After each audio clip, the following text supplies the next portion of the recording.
કૃષ્ણ. રાખડીનો તહેવાર એટલે ભાઈ બહેનના અટૂટ સ્નેહનો પાવન દિવસ. અને ભાઈને ખુશ કરવો હોય તો રસોઈમાં પ્રેમની મીઠાશ ઉમેરવી જરૂરી છે. તો આજે આપણે બનાવીશું રક્ષાબંધન સ્પેશિયલ થાબડી પેંડા, જે દૂધ અને ખાંડથી બનેલી એવી મીઠાઈ છે જે ભાઈના હૃદયને સ્પર્શી જાય. ઘરના માથે બનાવેલી આ થાબડી ભાઈ માટે હશે એક પ્રેમભરી મીઠી ભેટ. તો ચાલો આ રક્ષાબંધનને યાદગાર બનાવવા માટે આજે આપણે બનાવીશું થાબડી પેંડા. ફ્રેન્ડ્સ, થાબડી પેંડા બનાવવા માટે આપણે 3 જ સામગ્રીની જરૂર પડે છે. તો અહીં દૂધ લઈ લેવાનું છે, ફૂલ ફેટ લીધું છે, 1 લીટર દૂધ લીધું છે, તો અડધો કપ આપણે ખાંડ લઈ લેવાની છે, અને આ ફટકણી છે જે તમને કરિયાણાની દુકાનેથી આસાનીથી મળી જશે. આ ફટકણીનો આપણે ખાંડીને પાવડર બનાવી લેવાનો છે, જે આપણે અડધી ટીસ્પૂન જેટલો યુઝ કરવાના છે. બસ આ 3 જ સામગ્રીથી સરસ થાબડી પેંડા બની જાય છે. તો ચાલો આપણે બનાવવાનું ચાલુ કરીશું. તો ફ્રેન્ડ્સ, સૌથી પહેલાં તો એક પેન લઈ લેવાની, જાડા તળિયાવાળું કોઈ પણ વાસણ લેવાનું અથવા નોનસ્ટિક લઈ લેવાનું. એમાં થોડુંક આપણે પહેલાં પાણી એડ કરી દઈશું, જેથી દૂધ તળિયે ચોટે નહીં. હવે જે આપણે 1 લીટર દૂધ લીધું છે એ એમાં ઉમેરી દઈશું.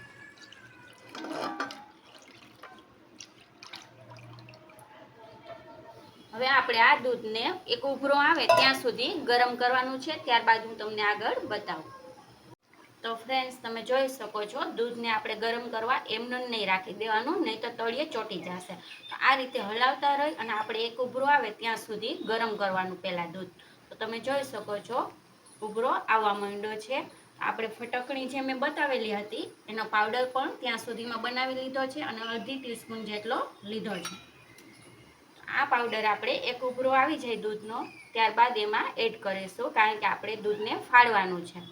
તો ફ્રેન્ડ્સ, લીંબુથી પણ દૂધને ફાડી શકાય છે, પરંતુ એના કરતાં બેસ્ટ રહે છે ફટકણીથી, કારણ કે લીંબુથી ક્યારેક ખટાશ પડતો ટેસ્ટ આવે છે થાબડીમાં. એટલે ફટકણીનો જ યુઝ કરવો તમારે દૂધને ફાડવા માટે. તો એક ઉભરો આવી ગયો છે. હવે આપણે જે આ ફટકણી લીધી છે અડધી ટીસ્પૂન જેટલી એડ કરી દઈશું, અને આ રીતે દૂધને સતત હલાવતા રહેશું. એટલે હમણાં દૂધ ફાટી જશે, પાણી અને પનીરનો ભાગ જે હોય અલગ થવા માંડશે ધીમે ધીમે, જે આગળ તમને હમણાં ખબર પડશે, હું બતાવું. જો દૂધ ફાટવા માંડ્યું છે. ગેસની ફ્લેમ આપણે ફાસ્ટ જ રાખી છે, જોઈ શકો છો થોડું થોડું ફાટવા માંડ્યું છે. આપણે જેમ પનીર બનાવી છીએ એ રીતે જ કરવાનું છે, આમાં ફટકણીનો યુઝ કરવાનો છે. જો ધીમે ધીમે ફાટવા માંડ્યું છે. બસ હવે આપણે જે દૂધ ફાટી જશે અને કણી કણી થઈ જશે, પાણી અલગ થશે, એ પાણીને બાળવાનું છે. જો ઉભરાય તો થોડી વાર ગેસ સ્લો કરી નાખવાનો, ફરી પાછો હાઈ કરી નાખવાનો, એ રીતે કરતા રહેવાનું અને પાણીનો ભાગ આપણે બાળવાનો છે, જે આગળ હું તમને બતાવું. જો કેટલી કણી પડવા માંડી છે. આ રીતે સતત હલાવવાનું જ છે તમારે, હલાવવાનું બંધ નહીં કરવાનું. આગળ હું તમને બતાવું. તો જો ફ્રેન્ડ્સ, જ્યારે દૂધ ફાટવા માંડે એટલે 2-3 મિનિટ જેવું થાય ત્યારબાદ આપણે એમાં ખાંડ ઉમેરવાની છે, પરંતુ બધી જ ખાંડ એડ નથી કરવાની. આપણે અત્યારે અડધી ખાંડ એડ કરી દઈશું, અડધી બાકી રાખશું, કારણ કે આપણી થાબડીનો નેચરલ બ્રાઉન કલર લઈ આવવા માટે ખાંડને કેરેમલાઇઝ કરવાના છીએ, કોઈ કલરનો યુઝ નથી કરવાના. તો એટલા માટે અડધી ખાંડ રાખી દેવાની છે. હવે બસ આ બધું સારી રીતે કૂક કરીશું. પાણી ને પનીર આખું અલગ પડી જશે, જે હું તમને આગળ બતાવું છું. 10-15 મિનિટ જેવો ટાઈમ લાગશે હજી. ફ્રેન્ડ્સ, જોઈ શકો છો 15 મિનિટ જેટલો ટાઈમ થયો છે. તો આપણું દૂધ ફાટી ગયું છે. જો પાણી ને એ અલગ છે. તમારે ફટકણીનો આટલો જ યુઝ કરવો, વધારે યુઝ ન કરતા, કે ઝડપથી ફાટી જાય. વાર લાગશે પણ સારી બનશે, થાબડી પેંડા સારા બનશે. એટલે ફટકડીનો મેં જે માપ કીધું છે એટલો જ યુઝ કરવો. અને હવે આપણે ગેસની ફ્લેમ સ્લો કરી નાખીશું, અને આપણે જે ખાંડ રાખી છે એને કેરેમલાઇઝ કરવાની છે.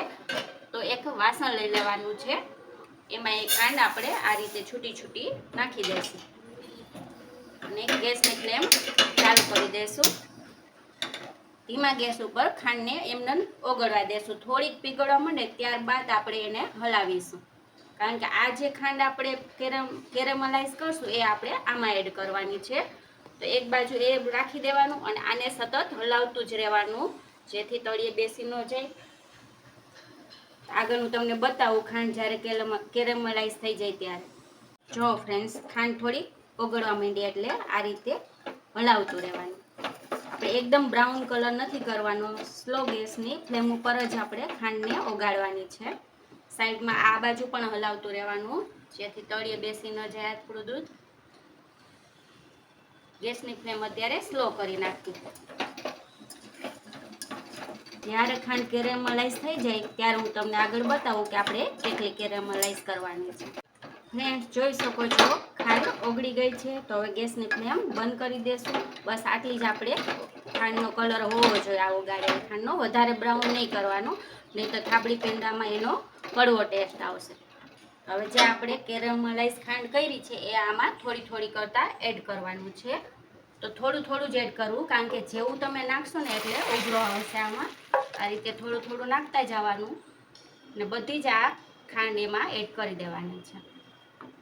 આનાથી જ થાબડીનો કલર બ્રાઉન આવે છે. જો આ રીતે નાખીને હલાવતું રહેવાનું. તો બધું જ આમાં હવે એડ કરી દેશું.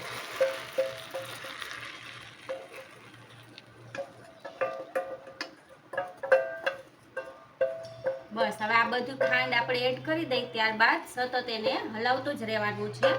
હલાવવાનું છોડવાનું નથી, જ્યાં સુધી ઘી આમાંથી આપોઆપ થોડુંક અલગ પડશે, જે હું તમને આગળ બતાવું. એકદમ પાણી બધું બળી જશે. તમે જોઈ શકો છો 20 મિનિટ જેટલો ટાઈમ લાગ્યો છે આપણે ખાંડ એડ કરી ત્યારબાદ. આ રીતના થઈ જશે. હજી આજે આ પાણી થોડુંક દેખાય છે, એ આપણે બાળવાનું છે. તો ફાઇનલી હું જ્યારે થાબડી તૈયાર થાય ત્યારે કઈ રીતના રાખવાનું છે એ હું તમને આગળ બતાવું. તો ફ્રેન્ડ, જોઈ શકો છો જે આપણું આ મિશ્રણ બનીને તૈયાર થયું છે એ પેનથી અલગ થવા માંડ્યું છે. થોડુંક થોડુંક ઘી પણ દેખાવા માંડ્યું છે. હવે અત્યારે આપણે એમાં ફ્લેવર માટે એલચી પાવડર એડ કરીશું, જે ઓપ્શનલ છે. તમને જો એનો ટેસ્ટ ગમતો હોય એલચીનો તો નાખો, નહીં તો ન નાખો તો પણ સરસ લાગશે. બધું મિક્સ કરી દેશું. આ રીતે હલાવી હવે આપણું થાબડી પેંડા બનાવવા માટેનું મિશ્રણ તૈયાર છે. તો હવે ગેસની ફ્લેમ બંધ કરી દેશું અને આ મિશ્રણને એક પ્લેટમાં લઈ લેશું અને થોડુંક ઠંડુ થવા દેશું, હાથ અડાડી એટલું. ત્યારબાદ આપણે એના પેંડા બનાવવાના છે. તો અહીંયા એક થાળી લઈ લીધી છે, એમાં આ મિશ્રણને આપણે લઈ લેવાનું છે.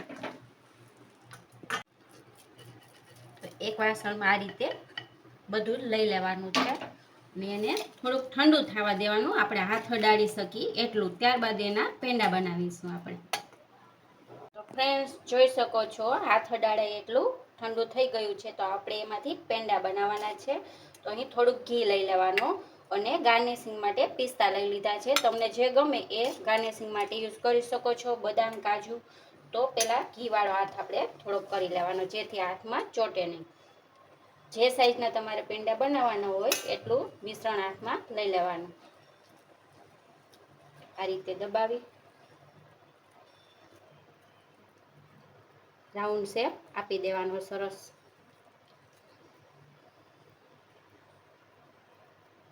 તો જો સરસ મજાનો પેંડો બનીને તૈયાર છે. હવે એના ઉપર એક પિસ્તા રાખી દઈશું. આ રીતે બધા જ પેંડા બનાવી લેવાના. ને ફ્રેન્ડ્સ, તમારે જો પેંડા ન બનાવવા હોય તો પ્લેટમાં પણ ઢાળી શકો છો. તો જ્યારે બની જાય ત્યારે પ્લેટમાં ઘી લગાવી અને એને રાખી દેવાનું અને પીસ પણ કરી શકો છો. તો જોયું ને ફ્રેન્ડ્સ, સાવ સહેલી રીત છે ને થાબડી પેંડા બનાવવાની, જે સરસ બહાર જેવા જ બની જાય છે ઘરે જ. તો તમને જો મારી આ રેસીપી ગમી હોય ને તો અમારી આ રેસીપીને લાઈક અને શેર કરી દેજો, ચેનલને સબસ્ક્રાઈબ કરી દેજો. ફ્રેન્ડ્સ, એકવાર આ રક્ષાબંધને જરૂરથી ટ્રાય કરજો મારી આ રીતથી થાબડી પેંડા બનાવવાની. પહેલી વાર બનાવશો ને તો પણ પરફેક્ટ બનશે. બસ તમારે એક વાતનું ધ્યાન રાખવાનું છે કે ઉતાવળ નથી કરવાની. થાબડી પેંડા બનાવવામાં નિરાતે કરશો એટલે એકદમ દેખાવમાં પણ સારા બનશે અને ટેસ્ટી પણ બનશે. ટોટલી આટલી થાબડી બનાવતા મારે પોણી કલાક જેટલો ટાઈમ થયો છે. તો ફરી મળીશું નવી રેસીપીમાં. હવે તો આ બધા જ પેંડા હું બનાવી લઈશ. Thank you.